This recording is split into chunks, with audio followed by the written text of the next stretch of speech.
এই যে public figure তুমি বলছো, এইটা হওয়ার সুবিধা কি আর অসুবিধা কি তোমার কি মনে হয়? দেখো, সুবিধা তো একটা, যে সুবিধা বলবো না, একটা জিনিস তো এটা আমি চেয়েছিলাম, ইট ওয়াজ মাই ড্রিম। তো সেইটা তো পাওয়ার পর সুবিধা অসুবিধা সব ভুলে গিয়ে আগে তো এনজয় করা, যে যেটা চেয়েছিলাম। শাহরুখ খান যেটা বলেছিল হ্যাঁ। যে আমি এটা চাই যে আমি যখন যাব মানুষ আমাকে ঘিরে এক্স্যাক্টলি পাগলামি করবে। এক্স্যাক্টলি, এটা তো চাওয়া। এবার নেগেটিভ দিক যদি সত্যি সেইভাবে বলতে হয়, সেটা হচ্ছে যে খুব ইজিলি আমাদেরকে জাজ করা হয় অনেক কারণে।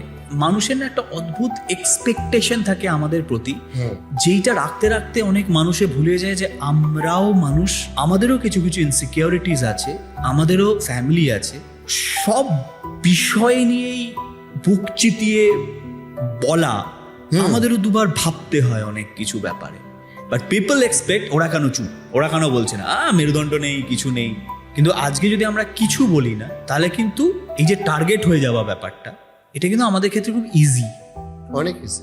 সুতরাং চারটে কথা কি বলবো না বলবো আমাদের অনেক ভেবে বলতে হয়। সেইটা নিয়ে হয়তো বলতে গেলে সময় লেগে যায় আমাদের। সমস্ত পয়েন্টে to fight against the establishment, সেটা সহজ না। কিন্তু এই যে সহজ নয় যেটা তুমি বললে, এইটা একটু বোঝে কম মানুষ আমাদের প্রতি, যে আমাদের ক্ষেত্রেও কিন্তু সহজ নয়।